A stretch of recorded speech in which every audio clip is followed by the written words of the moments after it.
The massive starship Celestial Dawn drifted silently through the asteroid field, its lights dimmed to avoid detection. Kate Morgan gripped her rifle tightly as she moved through the narrow corridors, her breath fogging inside her helmet. The Special Forces mission was clear: retrieve any survivors from the research station and gather intelligence on the alien attack. Kate had volunteered for this mission. Despite the risks, her younger brother worked at the station, and she refused to believe he was dead. The squad leader, Allison, had reluctantly agreed, knowing Kate's determination would either be an asset or a liability. The 6 human soldiers moved in formation, using hand signals to communicate. The station appeared ahead, its structure partially destroyed, floating lifelessly in space. Kate swallowed hard, forcing herself to focus on the mission, not on the fear gnawing at her insides. After docking, they split into teams of 2. Kate paired with Olivia, a weapons specialist with a reputation for remaining cool under pressure. They were assigned to check the living quarters while the others searched the laboratories and command center. The artificial gravity was malfunctioning, causing them to float slightly with each step. The emergency lights cast eerie red shadows across the walls. Kate noticed strange markings scorched into the metal, unlike anything she had seen before. The first 3 quarters they checked were empty, showing signs of a hasty evacuation. Kate's hope dwindled with each vacant room. When they reached the final corridor, Olivia froze, raising her hand in the universal signal to stop. Kate heard it too. A soft scraping sound coming from behind one of the doors. They positioned themselves on either side, weapons ready. Olivia counted down with her fingers, 3, 2, 1. They burst through the door, sweeping their lights across the room.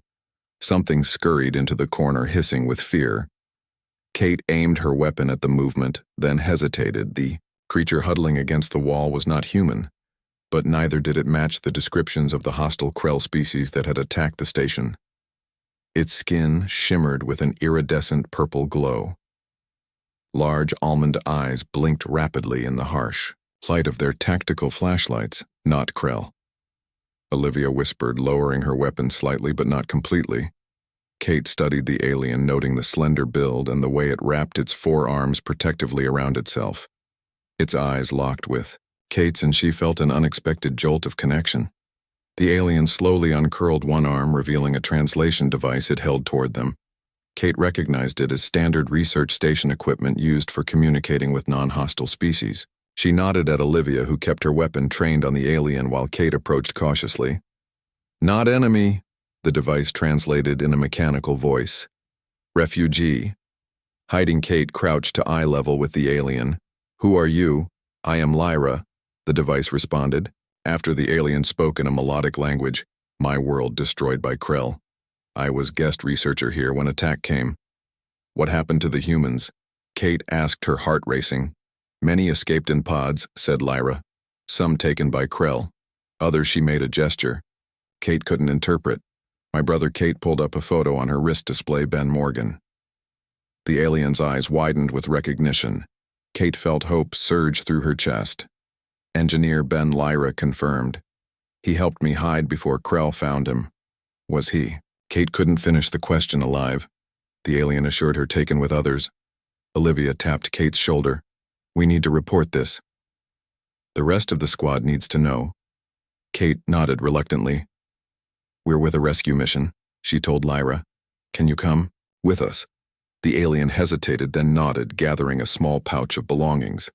As they made their way back toward the rendezvous point, Lyra explained that her species, the Alani, were peaceful researchers whose home planet had been the first to fall to the Krell invasion. She had been part of a cultural exchange program with the human research station. The entire squad reassembled at the dock, Captain Allison listening intently as Lyra explained through her translator that the Krell were taking prisoners to a processing facility in a nearby system. "They're not just killing everyone," Allison mused. "They want something." "Knowledge," said Lyra. "The Krell absorb information directly from living minds. They seek technological understanding." The squad exchanged troubled looks. Their mission parameters had just become more complicated. Rescuing prisoners from a Krell facility was beyond their current capabilities. But they couldn't leave the information behind. We returned to base with Lyra Allison. Decided we need reinforcements for a rescue operation. Kate felt torn between duty and desperation. Every moment meant her brother remained in Krell captivity. Lyra seemed to sense her distress. Placing one slender hand on Kate's arm, "Your brother helped me," she said. "He brave, I help you now." During the journey back to Earth base, Lyra shared everything she knew about the Krell, their weaknesses, their biology, their technology. The information was invaluable, but Kate found herself drawn to more than just the tactical advantages Lyra represented.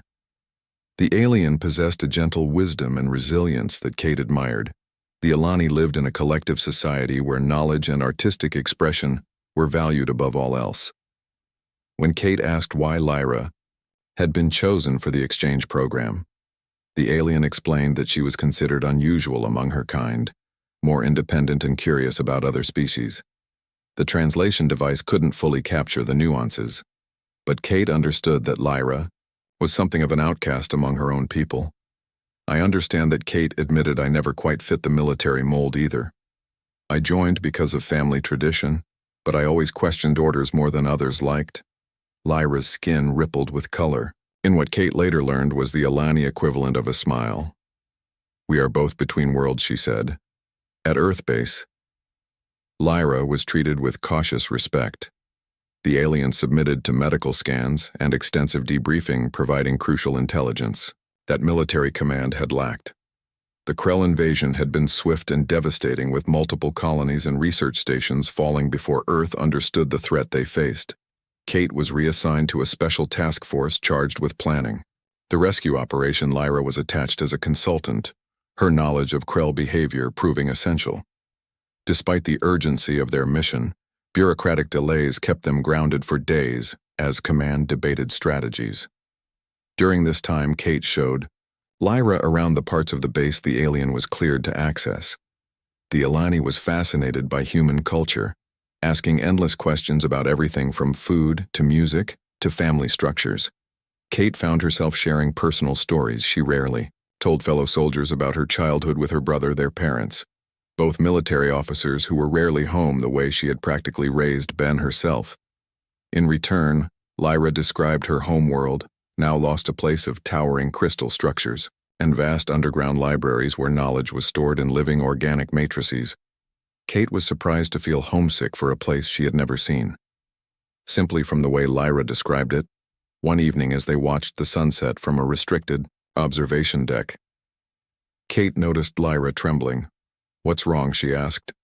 The Alani's skin had dimmed to a dull blue, time passing. She said, "Your brother and others, their minds being drained. Your leaders talk while Krell take everything."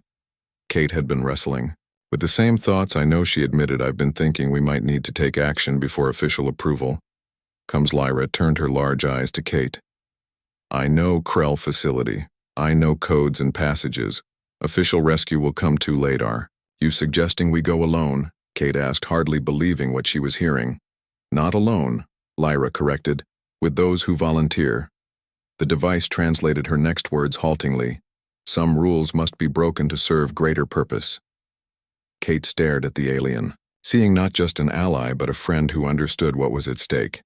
Better to ask forgiveness than permission. She murmured an old saying of her father's. For the first time since the mission began, Kate felt real hope stirring. She had the beginnings of a plan forming in her mind, one that would likely end her military career, but might save her brother and the others. She looked at Lyra, wondering if the alien truly understood the risk she was taking by suggesting this.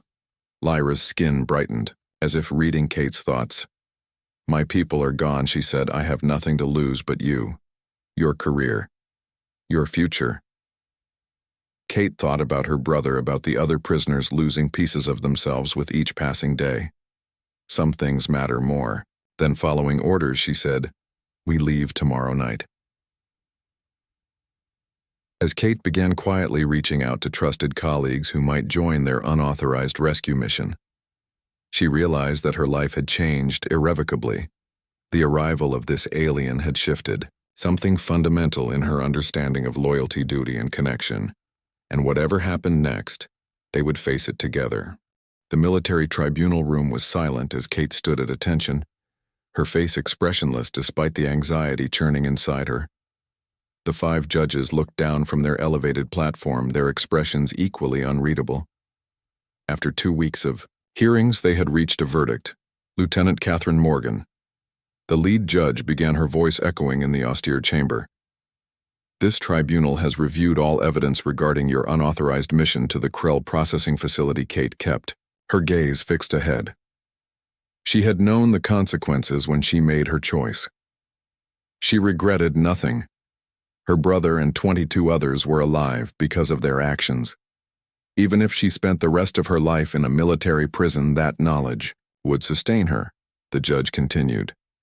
While we cannot condone the theft of military property or direct violation of the chain of command, we must acknowledge the exceptional circumstances and the intelligence value of your actions. Kate blinked in surprise. Therefore, this tribunal has decided to suspend your rank for 6 months, after which you will be reassigned. She paused. The others involved will receive similar suspensions. This leniency is granted only in light of the crucial intelligence gathered and the successful rescue of prisoners who provided additional strategic information about Krell operations. Kate could hardly believe what she was hearing. A suspension rather than dishonorable discharge or imprisonment.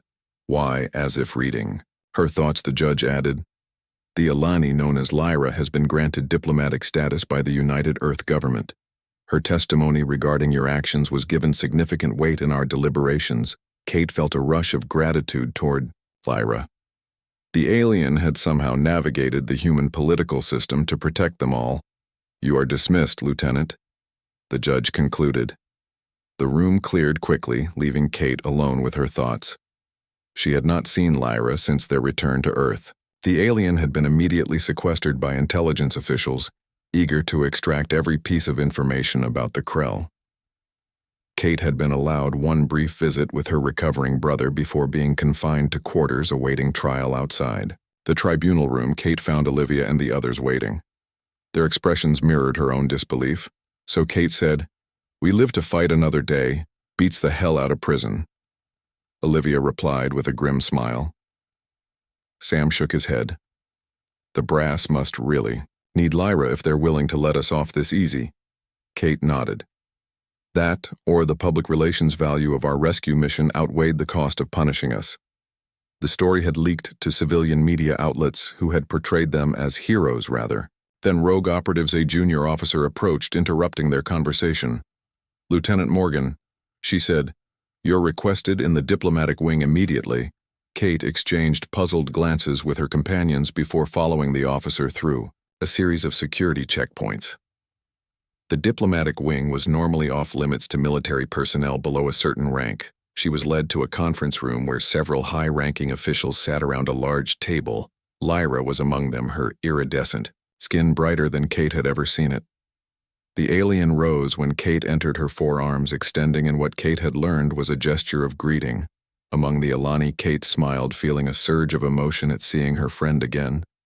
Lyra appeared, healthier than when they had parted, her color vibrant, her movements fluid. Lieutenant Morgan, Admiral Chen said, gesturing to an empty chair. "Please join us. We have a proposal that concerns you." Directly, Kate sat beside Lyra, noting the looks exchanged by the officials around the table. "As you may be aware," the Admiral continued, "Lyra has provided invaluable intelligence regarding Krell weaknesses and strategies.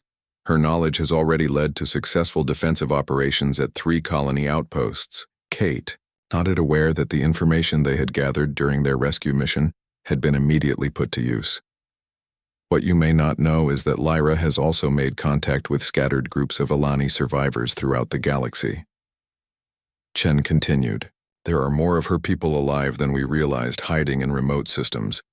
Kate glanced at Lyra, surprised by this news. The alien had believed herself to be among the last of her kind. The translator on the table conveyed Lyra's response, "My people, scattered when homeworld fell. Many research vessels in deep space when attack came. They hide now afraid, and they have reason to be afraid." A civilian official interjected, "The Krell hunt the Alani specifically for their neural capabilities and knowledge." Admiral Chen leaned forward. We believe an alliance with the remaining Alani would be strategically advantageous. Their technological expertise combined with our military strength could turn the tide of this war. Kate understood the logic but wondered what. This had to do with her lieutenant. The admiral said Lyra has requested that you serve as the human liaison to the Alani survivors. She believes your actions have proven your trustworthiness and your ability to think beyond conventional military responses. Kate was stunned. She looked at Lyra, who inclined her head in confirmation. I understand this is an unusual assignment, Chen continued. But these are unusual times. We need unconventional approaches if we are to survive the Krell threat. What, exactly? Would this role involve, Kate asked, finding her voice.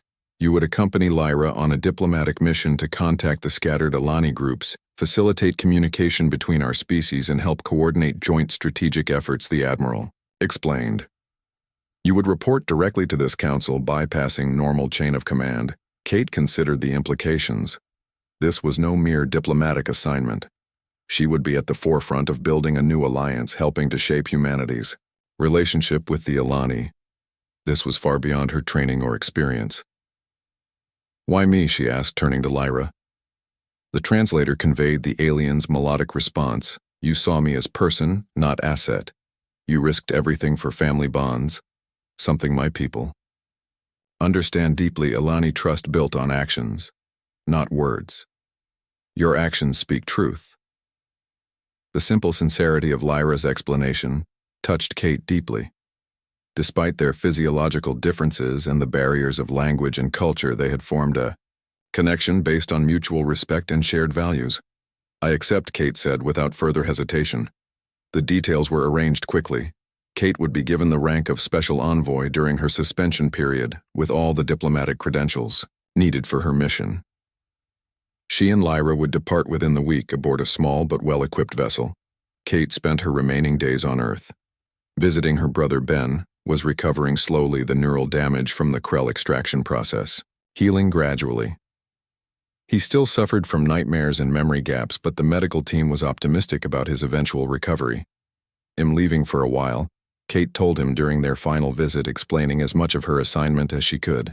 Without breaching security protocols, Ben squeezed her hand. You trust her, don't you? This alien with my life, Kate replied. And yours? She saved us all. Ben nodded thoughtfully. I remember bits and pieces from the facility. The Krell, the extraction process. He shuddered. But I also remember a voice in my mind. Something gentle helping me hide parts of myself from them, keeping me sane. I think it was her, your friend. Kate hadn't heard this before. What do you mean? Ben struggled to find the words. The Alani can form neural connections, protective ones. She shielded as many minds as she could while researching at our station. That's why the Krell wanted her specifically, and why she helped you rescue us.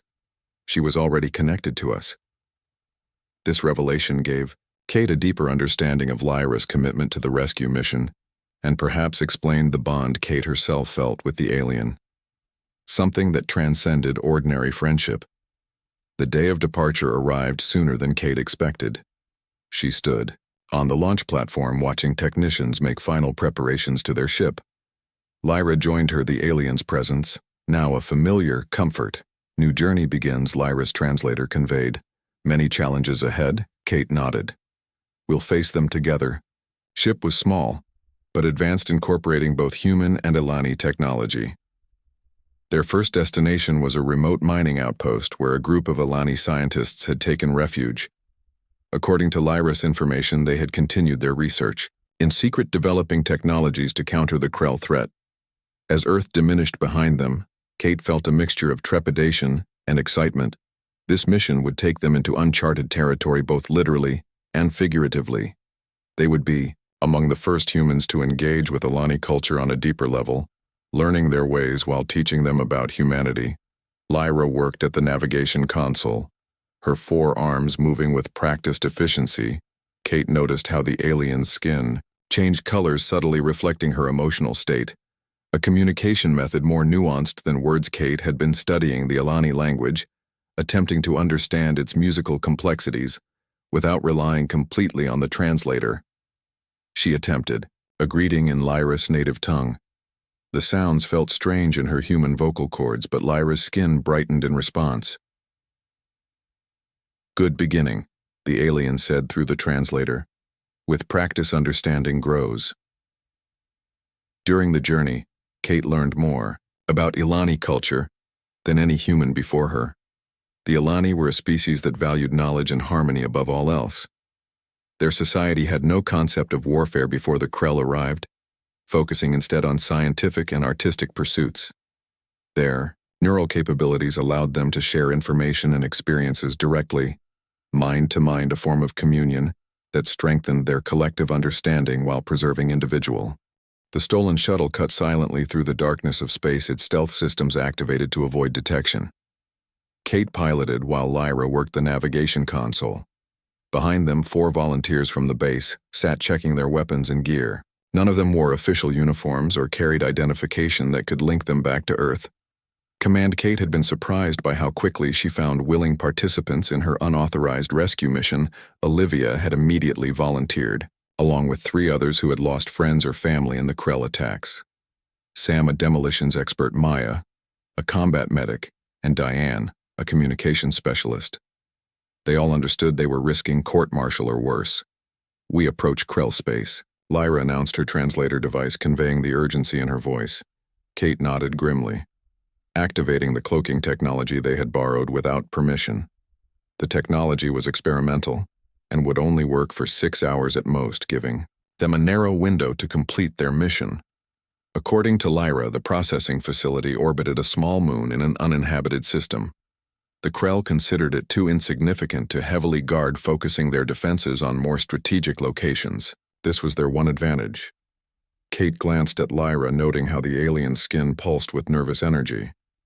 The Ilani had spent hours teaching them about Krell weaknesses, particularly their poor vision in certain light spectrums, and their sensitivity to specific sonic frequencies. Their plan relied heavily on this inside knowledge. The processing facility came into view, a dark, angular structure against the pale surface of the moon. Kate maneuvered the shuttle toward a maintenance dock that Lyra had identified as minimally monitored. "Everyone remember the plan," Kate said, keeping her voice steady. "We have 3 hours to get in, locate the prisoners, and get out. No heroics, no detours." They docked successfully, the magnetic clamps engaging with barely a sound. Lyra interfaced with the terminals using access codes she had memorized during her time as a researcher. The doors slid open, revealing a dimly lit corridor.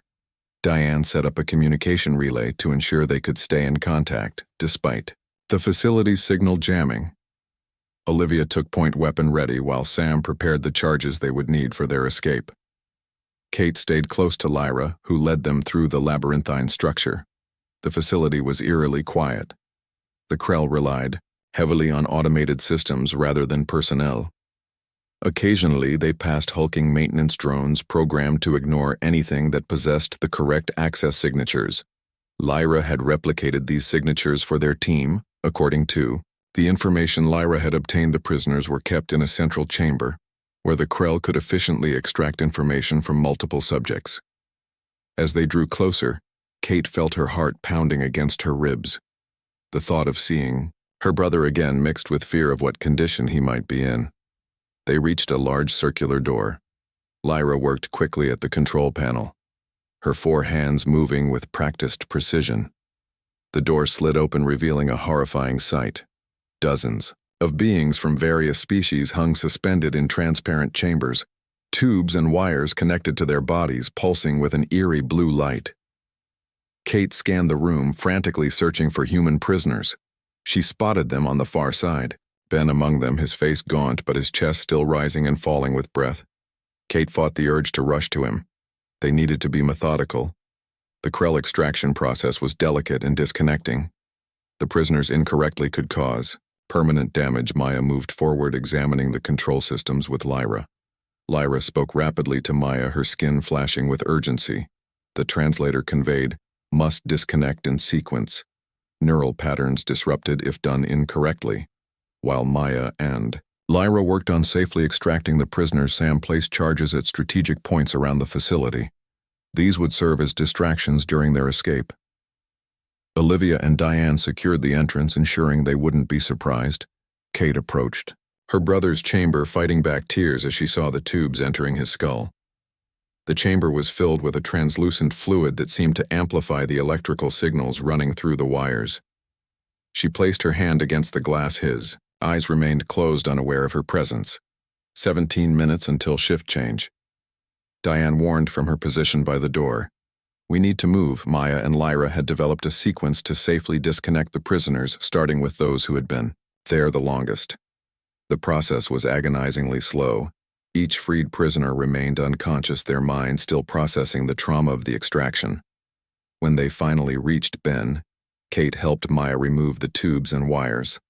Her brother's body felt unnaturally light as they lifted him from the chamber.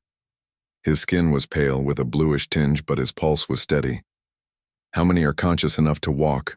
Olivia asked, surveying the 23 prisoners they had freed. Only 7. Maya responded. After checking their vital signs, the rest will need to be carried. This complicated their escape plan. They had expected most prisoners to be mobile. Kate made a quick decision. We split into 2 groups. Those who can walk, go with Diane and Sam to the shuttle. The rest of us will follow with the stretcher cases. Lyra touched Kate's arm, her skin pulsing with concern. 2 groups more dangerous, she said. Let me call service drones, reprogrammed to transport. Kate hesitated, then nodded, trusting the aliens. Knowledge of the facility, Lyra accessed a terminal summoning maintenance drones and altering their programming. With eerie efficiency, the drones arrived and began loading the unconscious prisoners onto their flat surfaces. Suddenly alarms blared. Throughout the facility, red lights flashed as a mechanical voice announced an alert in the Krell language. What happened? Kate demanded. Security protocol triggered. Lyra explained, her translator struggling to keep up with her rapid speech. They detected. The drone reprogramming Sam detonated one of the charges, creating a diversion in another section of the facility. But Kate knew their time was now severely limited. The Krell would respond quickly. Move, Kate ordered everyone to the shuttle now. They raced through the corridors, the drones keeping pace, carrying their precious cargo. Kate carried her brother over her shoulder. His weight seeming to increase with every step, Lyra led the way, occasionally interfacing with terminals to redirect security drones away from their escape route. They were halfway to the dock when 3 Krell guards appeared ahead, blocking their path. The aliens were tall and insectoid, with multiple limbs ending in sharp appendages. Their faceted eyes glowed eerily in the emergency lighting. Get back, Kate shouted, pushing the others behind her. Olivia stepped forward, her weapon raised. Lyra moved with unexpected speed, positioning herself between the humans and the Krell. She raised her hands, emitting a high-pitched sound that made Kate wince. The Krell recoiled, their limbs twitching uncontrollably. Run, Lyra commanded, continuing to emit the debilitating frequency. They rushed past the incapacitated guards, Kate glancing back to make sure Lyra was following. The alien stumbled, clearly weakened by the effort of producing the sonic attack. Kate shifted her brother's weight and reached back with one arm, helping Lyra stay upright. The dock was just ahead when security barriers began closing throughout the facility. Diane sprinted ahead, overriding the dock controls to keep their escape route open. Sam used the last of his charges to destroy the barrier mechanisms. They piled into the shuttle, the maintenance drones depositing the unconscious prisoners before. Powering down, Kate handed her brother to Maya and took the pilot's seat, her hands flying over the controls. The facility was now in complete lockdown with defense systems activating. Can we still get out? She asked Lyra, who had collapsed in the co-pilot's chair. The Alani nodded weakly. Emergency protocols, she said. Outer doors remain functional for evacuation. Kate fired up the engines, detaching from the dock with a violent jerk. The shuttle's warning systems blared as defense turrets locked onto them. Hold on, Kate shouted, executing evasive maneuvers that strained the shuttle's structural integrity. They needed to get far enough away to jump to hyperspace. A blast rocked the shuttle, sending sparks showering from the control panel. Emergency lights activated. As primary power fluctuated, Kate fought with the controls, keeping them on course. Another hit like that and we're done, Sam warned from the engine room. I'm rerouting power, but the drive is taking damage. Kate looked at Lyra. The alien was interfacing. With the navigation system, her skin now a pale, almost translucent blue with effort, Krell vessels approaching, Lyra warned. 3 minutes until intercept, we're not going to outrun them. Kate realized, we need another option. Lyra's skin pulsed with sudden brightness. I can mask our signature, she said. Match it to Krell patrol vessel, confuse their sensors. It's worth a try. Kate agreed. Give me everything you can to the engines. Sam working frantically, Lyra reprogrammed their identification beacon to mimic a Krell security vessel. The pursuing ships hesitated, confused by the conflicting signals. Kate used the opportunity to push the damaged engines to their limit, putting distance between them and the facility, just as they reached the minimum safe distance for a hyperspace jump. A final blast hit their rear shields. The shuttle shuddered violently, systems failing across the board. Kate activated the jump sequence, praying it would work. The stars stretched into lines as the hyperspace drive engaged. The shuddering increased, threatening to tear the shuttle apart. Kate held the controls with white-knuckled determination, willing the ship to hold together long enough to escape. 6 months passed as Kate and Lyra traveled from outpost to hidden sanctuary, gathering the scattered remnants of the Alani people. Their diplomatic mission had evolved beyond its original parameters, becoming something more significant with each new group they contacted. What had begun as a strategic alliance was transforming into a cultural exchange that would reshape both species. Kate stood on the observation deck of their ship, watching the approach to Europa Base, humanity's largest outpost in the Jupiter system. After months in deep space, the sight of human construction was both familiar and strange. She had changed during their journey, seeing her own species through new eyes. The military efficiency she once admired now seemed rigid, compared to the fluid adaptability of Alani cooperation. Lyra joined her at the viewport, the alien's skin shimmering with anticipation. This meeting important. The translator conveyed Earth leadership and Alani council together. First time. Kate nodded. The gathering they had organized would bring together the highest-ranking human officials and representatives from all the Alani groups they had contacted. The agreements reached here would determine the future relationship between their species. Looking forward to seeing your brother, Lyra added, her skin pulsing with warmth. Kate smiled. Ben had made a remarkable recovery, becoming an advocate for Alani human cooperation. His experience with the Krell and his partial neural connection with Lyra had given him unique insights. He had been instrumental in preparing Earth leadership for this summit. Their ship docked smoothly at the station. Kate felt the familiar pull of artificial gravity as they disembarked. A small, welcoming committee awaited them, including Admiral Chen, and surprisingly, Ben. Kate embraced her brother, noting how healthy he looked compared to when she'd last seen him. His eyes were clear, his stance strong, though she could still see faint scars at his temples where the Krell devices had been attached. You look good, she said, holding him at arm's length to examine him. Better than your messages showed. Ben grinned. Turns out having your brain partially extracted by aliens and then rescued by your sister and her alien friend makes you something of a celebrity. Good healthcare comes with that.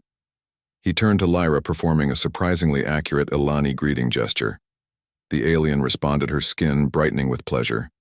They should put you two on recruitment posters, Admiral Chen said dryly as they walked toward the conference center. The unconventional heroes of the Krell. War. Kate raised an eyebrow. Are we winning then? Not yet, the Admiral admitted. But we're no longer losing. The Alani technologies you've brought back have changed the balance. The Krell are retreating from several sectors. This was welcome news.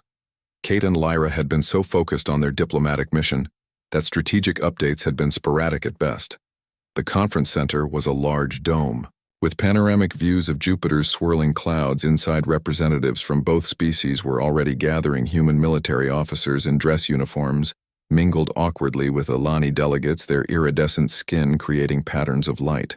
Throughout the room, Kate recognized many of the Alani from their journey. Each group had selected representatives to speak for their enclave. The humans seemed both fascinated and uncomfortable with the aliens' presence, centuries of science fiction having poorly prepared them for the reality of first contact.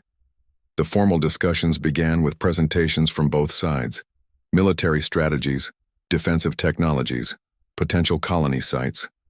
The human representatives were primarily concerned with security and territorial boundaries, while the Alani focused on knowledge exchange and cultural preservation.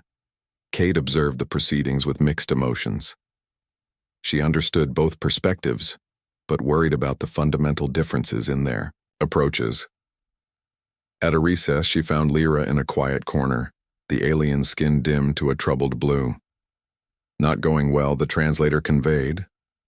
When Kate approached, "Your leaders see only weapons and borders. My people see only knowledge and harmony path." Forward unclear, Kate had noticed the same problem during the talks. The Alliance was in danger of becoming merely transactional, the Alani providing technology in exchange for human protection. Neither species would truly benefit from such a limited arrangement. "We need to show them something more," Kate said thoughtfully. "Something beyond strategy." The idea came to her suddenly, inspired by her months of traveling with Lyra. The Alani had a tradition of sharing not just information but experience, directly mind to mind. It had taken Kate time to grow comfortable with this form of communication, but the connections she had formed this way had transformed her understanding of the Alani. "Would your people be willing to share a neural connection with the human delegates?" Kate asked. Not full immersion, just enough to convey what words cannot. Lyra's skin brightened with interest.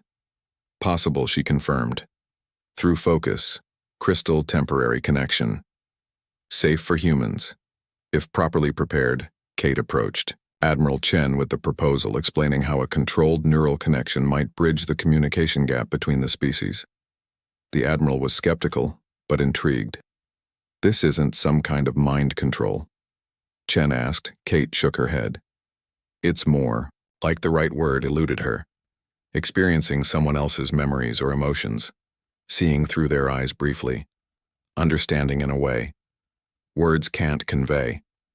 After consultation with medical staff and security advisors, the Admiral cautiously approved. A demonstration for volunteers. Only Ben immediately stepped forward, followed by several scientists who had worked with Alani technology. Others were more reluctant but curious. That evening, in a specially prepared chamber, Lyra and 3 other Alani arranged focus crystals in a circular pattern. Each human participant sat across from an Alani guide, Kate included, though she had experienced this before. She wanted to share in what might be a historic moment. The connection began gently, a whisper of awareness brushing against the mind. Kate watched the human participants, their expressions changing from concentration to wonder, as the Alani shared carefully selected impressions. The beauty of the lost Alani homeworld, the harmony of their communal research, the devastation of the Krell attack, the hope for a shared future. Ben gasped softly beside her, tears streaming down his face as he experienced memories that resonated with his own trauma and healing. Kate reached for his hand, squeezing it reassuringly. The neural sharing lasted only minutes, but when it ended, the room had changed. Barriers had dissolved, replaced by a fragile but genuine understanding. The talks resumed the next morning with a markedly different tone. The human delegates spoke with new insight, referring to experiences they had shared. The Alani responded with greater patience, explaining their needs and perspectives. More clearly, Kate watched as concrete agreements took shape. A plan for Alani settlement on Earth, and selected colonies, joint research facilities, protection protocols, cultural exchange programs. The framework for true cooperation emerged not just as allies against the Krell, but as partners in rebuilding both civilizations. During a brief recess, Ben pulled Kate aside, his expression serious. The neural connection had affected him deeply. "What I experienced," he said, "it confirmed what I've felt since the rescue. Something changed in me." "Kate, the Krell took parts of my mind, but Lyra, she left something behind, something I can't explain." Kate waited, allowing him time to find the words. "It's like I understand things differently now," he continued. "Connections, patterns, I can almost sense the Alani around me. Their emotions, their presence. The doctors can't explain it. They found unusual neural pathways activity they've never seen in a human brain before." "Are you worried?" Kate asked, concerned by his intensity. Ben shook his head. "No, actually. I'm requesting assignment to the first Alani settlement on Earth. I want to study this connection. See if it can be developed in others without the trauma I experienced. Kate smiled, recognizing her brother's scientific curiosity asserting itself through the changes he had undergone. I think that's a great idea, she said, and I'm sure Lyra would be happy to work with you. The final day of the summit brought the formal signing of what would be known as the Europa Accords, the first official treaty between humanity and another sentient species. Admiral Chen and the newly appointed Alani High Counselor, a respected scientist named Vela, performed the ceremony while delegates from both species witnessed. Kate stood at attention in her dress uniform, watching history unfold. Beside her, Lyra's skin rippled with colors of joy and solemnity. The translator was unnecessary. Kate had come to recognize the emotional patterns in her friend's bioluminescence. After the ceremony, Kate found herself approached by Admiral Chen. The Admiral handed her a datapad with new orders. Special Envoy Morgan. The Admiral said, "We're establishing a joint human-Alani settlement on Earth in the Pacific Northwest. Temperate climate, low population density conditions, similar to the Alani homeworld. The first group will arrive. In 3 months, we need someone to oversee the transition. Someone who understands both species." Kate scanned the orders, hardly believing what she was reading. They were offering her command of the settlement project, a permanent position, combining diplomatic and administrative responsibilities. It was far beyond her original rank and training. Why me, she asked, though. She already suspected the answer. Chen smiled slightly. The Alani High Council specifically requested you. They trust you. And after seeing what you've accomplished these past months, so do we. You bridge our worlds in ways no one else can. 5 years passed since the establishment of Harmony Settlement, the first permanent human Alani community on Earth. What had begun as an experimental outpost had grown into a thriving town of over 2,000 residents. Nearly half were Alani, refugees who had made Earth their new home. The rest were human scientists, teachers, engineers, and their families drawn by opportunity, curiosity, or idealism. Kate walked through the central plaza on a warm spring morning, greeting residents by name. The integration had not been without challenges. Cultural misunderstandings, environmental adaptations, bureaucratic obstacles. But the community had weathered each crisis, emerging stronger. More unified, Kate had grown into her role as settlement director, finding unexpected fulfillment in building bridges between worlds. The plaza bustled with activity. Children, both human and Alani, played together in the central garden. Human children mimicking the color patterns Alani children used to communicate. While young Alani attempted human games and expressions, Kate smiled watching them. The younger generation adapted most easily, accepting differences as normal, fascinating rather than alien.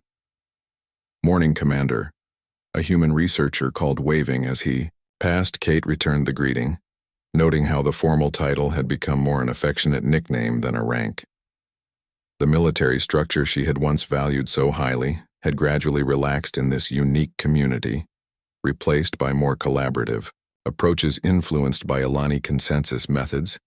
Kate made her way to the research center where her brother Ben had established the premier neural interface laboratory on the planet, his work exploring the connections between human and Alani consciousness had produced remarkable breakthroughs. His own unique neural patterns resulting from his Krell captivity had provided valuable insights into how the human brain could adapt to new forms of communication. Ben looked up from his workstation as she entered, his face lighting up. "Kate," he said, "we've just had confirmation from the medical council. The neural therapy has been approved for general use." This was significant news. The therapy Ben and his team had developed allowed humans to access latent neural pathways similar to those the Alani used for their communal sharing. It didn't grant full telepathic abilities, but created enhanced empathic connections and learning capabilities. The technique had shown particular promise for patients with neurological conditions. "Congratulations," Kate said, genuinely pleased for her brother after witnessing his years of dedicated research. "How soon can you begin implementing it?" Ben grinned. "Already scheduled the first official treatments for next month. We'll start with the volunteers who've been part of the trial program, then expand gradually." Kate noticed an Alani researcher across the lab. her skin pulsing with colors of excitement. She recognized Vela, the Alani High Counselor who had become a frequent visitor to Harmony. Vela approached her skin, shifting to formal greeting patterns. The translator she wore conveyed her words. Your brother's work changes everything. Not just for Earth, but for all our settlements. The healing possibilities. Alone. The ambassador requests your presence at council tomorrow to discuss implications. The ambassador Kate knew referred to Lyra, who had been appointed as the official representative of Alani interests to the United Earth government. Her friend now divided her time between Harmony Settlement, Washington, D.C., and the growing number of integrated communities worldwide. Their paths crossed less frequently than in the early days, both busy with their expanding responsibilities. Tell her I'll be there, Kate confirmed. Would you like to join us for dinner tonight? We can celebrate Ben's approval. Vela's skin brightened in acceptance. The three shared a meal that evening in Kate's home, a curious blend of human and Alani architecture. The dwelling featured standard human construction, but incorporated growing Alani elements, bioluminescent panels that responded to emotional states, air-purifying membranes, crystalline sound resonators that created harmonies, pleasing to both species. Over dinner, Ben explained the implications of his work in terms Kate could understand. The neural therapies wouldn't make humans Alani or vice versa, but they created a middle ground, a shared capacity for understanding that transcended ordinary language. This would allow for deeper collaboration in science, art, medicine areas, where precise communication was essential. You realize what this means? Kate said thoughtfully. This isn't just about healing or communication anymore. It's about evolution. Both our species are changing, adapting to each other. Vela's skin pulsed with agreement. The translator conveyed, this was always inevitable from first contact. Change comes, always not good, not bad, just change. How we direct change, that determines future. Kate thought about the settlement, about how much had already changed in 5 years. The early tensions had largely faded, replaced by routine cooperation and genuine friendships. Mixed research teams produced insights neither species could have developed alone. The first human Alani art collectives were creating entirely new forms of expression. The settlement school taught children of both species side by side. After dinner, Kate stood on her porch watching the sunset. The focus crystal Lyra had given her years ago hung around her neck, a comfortable, familiar presence. She seldom removed it, finding that it helped her understand the Alani better. Almost like having a translator for their emotional states rather than just their words. The crystal warmed suddenly against her skin, a sensation Kate had come to recognize. A moment later, her communication device chimed with a priority message. Lyra's identification code flashed on the screen. Kate answered immediately, the holographic display activating. To show her friend Lyra's skin was pulsing with urgent patterns that Kate could partially interpret. Even before the translation emergency council session, the translator conveyed Krell ships detected approaching Sol system first major incursion in 3 years. Defense fleet mobilizing, but system security requests your input. Tactical meeting 1 hour. Kate felt her military training assert itself, despite years of civilian leadership. We'll be ready, she assured Lyra. The settlement has maintained all security protocols. Harmony Settlement, like all Earth-based Alani communities, maintained contingency plans in case of Krell attacks. Though the war had reached something of a stalemate with the Krell retreating to consolidate their territory, the threat had never fully disappeared. Kate had insisted on regular drills and security updates despite resistance from some who thought such measures provoked unnecessary fear. Kate alerted her security team, then rejoined Ben and Vela explaining the situation. They moved quickly to the settlement's command center, a reinforced underground facility equipped with advanced communications and defensive systems. The room was already filling with key personnel, both human and Alani, each bringing unique perspectives to the emerging crisis. The tactical meeting connected them with military leaders and representatives from other settlements. Kate listened as Admiral Chen, now the head of system security, outlined the situation. 3. Krell battle. Cruisers have entered the outer system, the Admiral explained. They've bypassed our early warning systems using some kind of new cloaking technology. We detected them only when they passed Jupiter. This was troubling news. The Alani had helped humanity develop detection systems specifically calibrated to Krell ships. If the Krell had found a way to circumvent those systems, trajectory suggests Earth as primary target. Chen continued, specifically tracking toward Western North America. Kate felt a chill. Her settlement. One of the largest concentrations of Ilani on Earth and the center of human Ilani research. The target made strategic sense. What forces can you deploy to our location? Kate asked. Her civilian role might have changed, but her tactical thinking remained. Sharpchen's expression was grim. Most of the fleet is deployed near the Mars colonies, responding to what we now realize was a diversion. We have limited orbital defenses around Earth, but they were designed to counter conventional attacks, not whatever stealth technology the Krell are using. So we're largely on our own. Kate concluded. For at least the first 24 hours. Yes, the Admiral confirmed. We're recalling ships. But distance and physics are against us. The meeting continued with discussion of available options. Kate listened, organizing her thoughts. When her turn came, she addressed the group with the calm authority she had developed over years of leadership. Harmony settlement was designed with defensive capabilities most of you aren't aware of, she began. We have experimental shield technology based on Alani principles capable of covering the entire settlement and surrounding area. We've never activated it at full capacity, but our simulations indicate it should withstand conventional Krell weapons. This revelation caused surprise among the military leadership.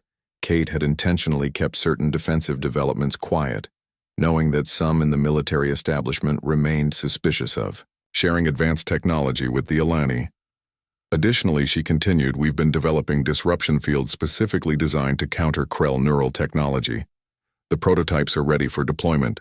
Ben spoke up, elaborating on the technical aspects. Our research into neural interfaces gave us insight into how Krell systems operate.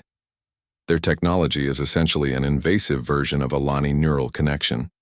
We've created countermeasures that should disrupt their ability to extract information or control systems. The Admiral looked impressed. Why weren't we briefed on these developments?